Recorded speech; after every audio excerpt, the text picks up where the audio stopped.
tänaseks teemaks on vähihaigus lastel.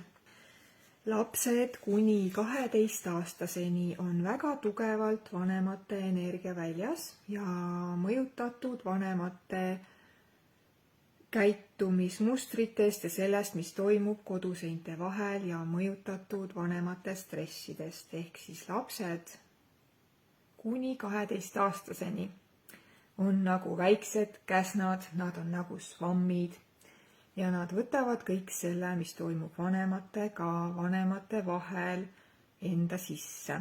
Kui on tuvastatud lapsel vähihaigus ja ei olegi vahet, mis vorm, siis esmajoones tuleb teha mida? Tuleb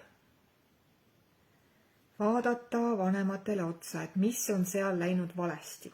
Mis on seal see koht, mis tahab tulla nähtavale ja mida lapse haigus tegelikult peegeldama ja õpetama tuleb.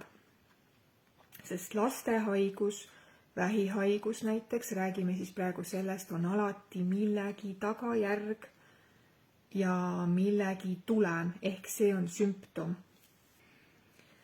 Mis traumad vanematel on peidetud kujul, millele nad ei ole tahtnud otsa vaadata ja mis toimub seal energeetiliselt ja emotsionaalselt seal peresüsteemis, perekonnana, et mis on see kordus ja seal on alati juurpõhjused, mis emotsioone see laps on tegelikult enda kanda võtnud, mis taakad on enda kanda võtnud, mida vanemad ei ole jaksanud kanda. Ehk siis siin on alati konkreetsed juurpõhjused, ka näiteks kui lapsel alla 12-aastased, see tegelikult on ka vanematel lastel, aga praegu räägin siinkohal alla 12-aastastest lastest, kui nendel esineb ka näiteks isegi tugev depressioon või ärevushäired või paanikahäired või tugevad migreenihood.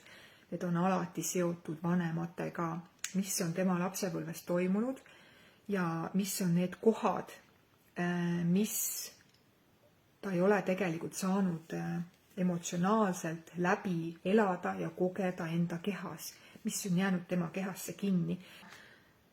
Mis tahes haigus, vähihaigus või siis erinevad depressioonid on seotud vanematega.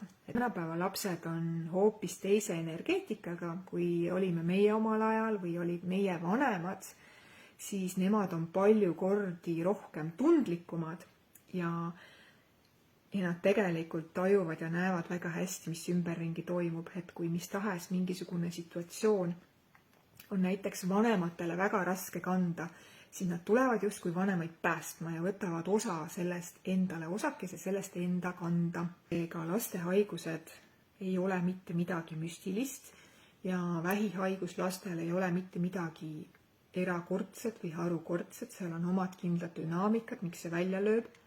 Ja siinkohal rõhutan taaskord, et tuleb leida üles juurpõhjused ja diagnoosi saades kohe minna lahendustesse, et võtta muidugi vastu need tavaravid, kui neid peab, et see on hoopis teine teema, aga kohe sukelduda juurpõhjustesse ja hakata leidma üles see koht, et miks on löönud välja selline haigus.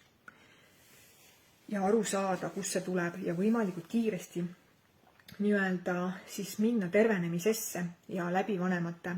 Ehk siis ei pea hakkama last viima kuskile teraapiasse, eriti kui ta on alla 12 aasta. Ei pea viima mitte kuskile teraapiasse, et nüüd ma pean hakkama last tervendama, tal on midagi viga.